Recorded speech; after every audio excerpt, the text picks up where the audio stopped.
अब तक हमने देखा तांजीरो और जेनित्सु स्टोन हाशिरा ग्योमी के पास ट्रेनिंग के लिए आते हैं, जहां पर इनुस्के और पहले से ही कुछ डीमन स्लेयर्स ट्रेनिंग कर रहे होते हैं। ग्योमी इनसे कहता है कि शरीर में लेग्स और हिप्स बॉडी के सबसे मेन पार्ट होते हैं, जो कि शरीर का बैलेंस बनाने में हमारी मदद करते हैं, जिससे हम काफ़ी मजबूत अटैक और डिफेंस कर सकते हैं। ग्योमी की ट्रेनिंग में इन्हें 3 तरह के टास्क करने होंगे। पहला, इन्हें झरने का प्रेशर झेलना होगा। दूसरा, इन्हें लकड़ी के लॉक्स को उठाना होगा। तीसरा, इन्हें बोल्डर्स को धक्का देना होगा। ग्योमी के साथ इन्हें ये 3 ट्रेनिंग करनी होगी। वो आग वाली ट्रेनिंग उनके साथ नहीं करेगा, क्योंकि इसमें बहुत खतरा है। ये 3 टास्क सुनते ही जेनेत्सु बेहोश हो जाता है। तो ग्योमी कहता है, इसे नदी में पटक दो। तांजीरो ऐसा ही करता है और जेनेत्सु को तुरंत नदी में डाल देता है। जैसे ही तांजीरो नदी में जेनेत्सु को डालता है, जेनेत्सु एकदम से होश में आता है, क्योंकि नदी का पानी बहुत ठंडा होता है। जेनेत्सु चिल्लाते हुए खड़ा हो जाता है और कांपने लगता है और पानी से बाहर आ जाता है, लेकिन पानी से बाहर आते हुए भी उसे बहुत ठंड लग रही थी। जेनेत्सु सोचता है कि इतनी ठंड से तो वह मारा जाएगा, लेकिन जेनेत्सु देखता है कि बाकी स्लेयर पत्थरों पर लेटे हुए हैं। इनमें से एक स्लेयर कहता है कि पत्थरों पर लेट लेट जाओ, वे बहुत गर्म है। तभी जेनेत्सु बिजली की तेजी से जाकर पत्थर पर लेट जाता है और रोने लगता है। उसे लगता है जैसे वह अपनी माँ के पास आ गया हो। इसके बाद तांजीरो भी झरने के नीचे ट्रेनिंग के लिए जाने लगता है। उसे भी पानी बहुत ठंडा लग रहा होता है। इसके बाद तांजीरो देखता है कि इनुस्की झरने के नीचे कोई मंत्र पढ़ते हुए ट्रेनिंग कर रहा है, और यह देख तांजीरो भी सोचता है कि उसे भी ट्रेनिंग करनी होगी। तभी अचानक इनुस्के वो मंत्र बोलना बंद कर देता है और तांजीरो को लगता है कि इनुस्के ट्रेनिंग करते हुए मर गया, और तांजीरो उसे वहाँ से बाहर निकाल के सीपीआर देने लगता है। तभी इनुस्के होश में आ जाता है और तांजीरो को मांजीरो कहकर बुलाता है। इसके बाद तांजीरो भी झरने के नीचे खड़ा होकर ट्रेनिंग करने लगता है। तांजीरो को यहाँ खड़े होने में बहुत दिक्कत हो रही थी। तभी एक दूसरा स्लेयर कहता है कि तुम्हें निम्बत्सु निम्बत्सु कह के यहाँ पर खड़ा रहना होगा। यह एक मंत्र है जो तुम्हें कॉन्शियस होने के लिए भी मदद करता है। ट्रेनिंग के बाद तांजीरो भी एक पत्थर पे आकर लेट जाता है और कहता है, ये ट्रेनिंग तो बहुत ही हार्ड है। झरने से गिरता हुआ पानी मेरे शरीर को आके बहुत ही तेज़ी से लग रहा था। मैंने कभी नहीं सोचा था कि झरने से गिरता हुआ पानी इतना भारी होगा। मुझे ऐसा लग रहा था जैसे मेरी गर्दन टूटने ही वाली है। मुराता कहता है कि तुम और इनुस्के बहुत ही ताकतवर हो, जो इतनी जल्दी झरने के नीचे खड़ा होना सीख गए। मैं तो ये कर ही नहीं पाया था। मुझे यहाँ ट्रेनिंग करते हुए 10 दिन हो चुके हैं। इसके बाद तांजीरो सभी के लिए मछली पकाता है और इनुस्के कहता है कि स्टोन हाशिरा बहुत ही ताकतवर है। मैं ये तभी समझ गया था जब मैं उससे पहली बार मिला था।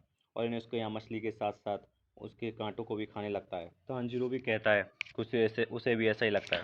तांजीरो कहता है कि उसे भी यही लगता है कि गिया सबसे स्ट्रॉन्ग हाशिरा है, क्योंकि उसकी स्मेल बाकी हाशिरा से बिल्कुल अलग है। मुझे तो लगता है उन्होंने अपना मार्क भी अनलॉक कर लिया होगा। इनुस्के कहता है, अगर उसने ऐसा किया होगा तो इसमें कोई भी शक नहीं है। बाकी किस लिए सोचते हैं कि ये लोग बिल्कुल ही डिफरेंट लेवल पर हैं। इनुस्के कहता है कि मुझे इस पर विश्वास नहीं, वो बूढ़ा आदमी खुद इस बोल्डर को नहीं धकेल सकता होगा। तांजीरो कहता है, ऐसा नहीं है, तुम्हारे पास तो सुनने की अच्छी शक्ति है, तुम तो बता सकते हो कौन सही कह रहा है और कौन गलत। तभी जेनेत्सु स्टोन हाशिरा को एक बोल्डर को धकेलते हुए देखता है, जो कि बहुत ही बड़ा होता है। यह देख के जेनेत्सु शॉक हो जाता है। सभी यह देख के शॉक हो जाते हैं। तब तांजीरो कहता है कि मैं क्या उनके जैसा बन पाऊंगा कभी। जेनेत्सु कहता है, क्या तुम्हारा दिमाग खराब है? वो आदमी एक भालू के जितना बड़ा है, तुम ऐसे कभी नहीं बन पाओगे। और जोर जोर से उसके सर पे मारने लगता है।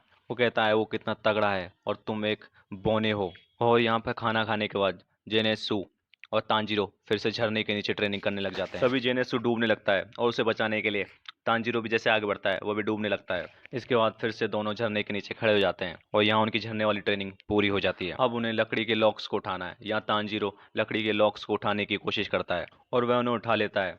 यहाँ पर ट्रेनिंग का दूसरा स्टेप भी पूरा हो जाता है। अब उनकी ट्रेनिंग का एक लास्ट स्टेज बचा है, जिसमें उन्हें बोल्डर को धकेलना है, और इसके बाद रात हो जाती है। अब हम देखते हैं कि एक डीमन की आंख सभी पर नजर रखे हुए है। उस डीमन का नाम नाकिमे है, जो कि अपर रैंक में नंबर 4 पर है। वो बताती है कि उसने अब तक 60% जानकारी जुटा ली है, पर अब भी उसने वह लड़की का पता नहीं लगाया है जो कि सन को ओवरकम कर चुकी है।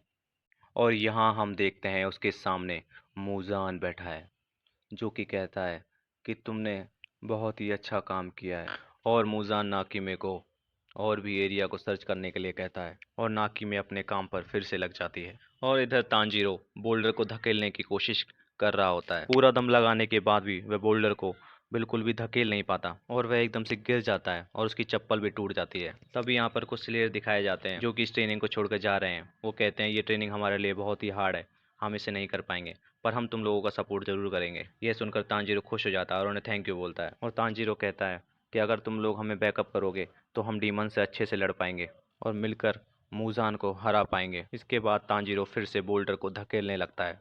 ट्रेनिंग के बाद तांजीरो सभी के लिए ओनिगिरी बनाता है, जो खाकर बाकी स्लेयर बहुत ही खुश हो जाते हैं। मुराता कहता है कि यह ट्रेनिंग करने के बाद उसे कुछ समझ में आ गया है कि हाशिराज के पास कोई साइड किक क्यों नहीं है। तांजीरो पूछता है ऐसा क्यों?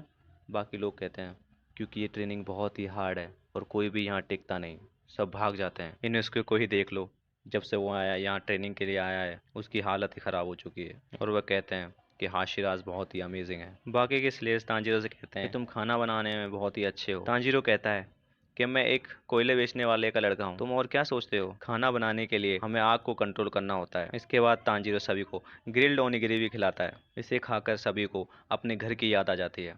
इसके बाद तांजीरो को भी अपनी फैमिली की याद आ जाती है। यहाँ खाना खाने के बाद तांजीरो भी बोल्डर को फिर से धकेलने की कोशिश करने लगता है। 6 दिन तक ट्रेनिंग करने के बाद भी तांजीरो उस बोल्डर को नहीं धकेल पाता। तभी वहाँ गेन्या आता है और तांजीरो से कहता है तुम्हारा मार्क और भी गहरा हो चुका है। और तांजीरो गेन्या को देख के शौक हो जाता है। और तांजीरो कहता है उस इंसिडेंट के बाद मैं तुमसे मिल ही नहीं पाया। गेन्या कहता है मुझे भी स्टोन हाशिरा के द्वारा बहुत डांट पड़ी, मुझे मेरे भाई से मिलने के लिए मना किया गया था, फिर भी मैं उससे मिलने गया। और गेन्या उसे सॉरी कहता है कि वह इन सब में पड़ा और तांजीरो को थैंक यू भी कहता है कि उसने उसे बचाया। गेन्या कहता है तुम्हारा मार्क। तांजीरो कहता है तुमने कहा मेरा मार्क और डार्क हो गया है, पर मुझे तो किसी ने बताया नहीं। गेन्या कहता है तुम जिनके साथ डेली रहते हो उन्हें ये सब पता नहीं चलता। क्या तुम्हारे पास कोई कांच नहीं है? तांजीरो कहता है नहीं। गेन्या कहता है मैं अपना मिरर तुम्हें दे दूंगा। गेन्या बताता है कि वह भी यहाँ पर बोल्डर को धकेलने की ट्रेनिंग कर रहा है और गेन्या बताता है कि वह थोड़ा सा इसे धकेल पाया है। यह सुनकर तांजीरो शॉक हो जाता है। गेन्या बताता है क्या तुमने रिपीटेटिव एक्शन यूज़ किया? जिसके बारे में तांजीरो को कुछ भी नहीं पता था। गेन्या कहता है कि हिजिमा सिखाने में अच्छा नहीं है, ये तुम्हें खुद ही सीखना होता है, ये तुम्हें उसे अच्छे से देखकर खुद ही सीखना होता है। गेन्या बताता है कि हाई कंसंट्रेशन पर पहुंचने के लिए इन्हें कुछ एक्शंस को बार बार रिपीट करना होता है। जैसे गेन्या हमेशा निमित्सु मंत्र को पढ़ता है। तांजीरो बताता है कि ग्योमी भी एक मंत्र पढ़ते रहते हैं। वहीं ग्योमी इन्हें पेड़ के पीछे छुपकर देख रहा था। यह बताकर गेन्या वहां से चला जाता है और तांजीरो फिर से बोल्डर को धकेलने की कोशिश करने लगता है। रेपिटेटिव एक्शन करने से शरीर के सारे सेंस खुल जाते हैं। गेन्या को कोई ब्रीथिंग टेक्निक नहीं आती, पर रेपिटेटिव एक्शन करने के कारण वो भी बोल्डर को हिला सकता है। इस एक्शन को करने के लिए गेन्या और ग्योमी अपनी दुख भरी मेमोरीज को याद करते हैं, जिनके कारण उन्हें बहुत गुस्सा आता है, जिससे उनकी दिल की धड़कन और शरीर का तापमान बहुत बढ़ जाता है। शाम हो जाती है। इसके बाद तांजीरो सभी के लिए डिनर बनाने लगता है। तभी वहाँ गेन्या आता है और उससे पूछता है कि तांजीरो सबसे ज़्यादा इमोशनल कब होता है। तांजीरो कुछ सोचकर शांत हो जाता है, जिसे देखे गेन्या ये कहता है कि मुझे लगा तुम ये कर लोगे। अगली सुबह तांजीरो फिर से बोल्डर को धकेलने जाता है। यहाँ सबसे पहले वह अपनी मरी हुई फैमिली को याद करता है। इसके बाद वह रेनगोकू को याद करता है और रेनगोकू की कही बात को याद करता है।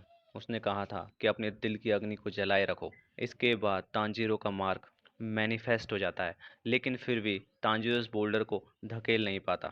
फिर यहाँ जेनेत्सु और इनुस्के भी यहाँ आ जाते हैं।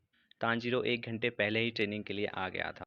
तांजीरो बार बार वही सब याद करके बोल्डर को धकेलने की कोशिश कर रहा होता है, जिससे उसके शरीर में बहुत ताकत आ जाती है और डीमन स्लेयर मार्क भी मैनिफेस्ट हो जाता है। इसके बाद तांजीरो धीरे धीरे उस बोल्डर को धकेलने लगता है, जो देख इनोस्के और जेनेत्सु बहुत ही शॉक हो गए थे। अब तांजीरो धीरे धीरे उस बोल्डर को धकेलते हुए आगे बढ़ता है। दूसरी तरफ हमें मुजान दिखाया जाता है, जो ये सोच रहा होता है कि अब उसे क्या करना चाहिए। तुम दिखते कैसे हो वियाशी, और तुम्हारा प्लान क्या है? यही सोचते हुए ये एपिसोड यहीं पर ख़त्म हो जाता है।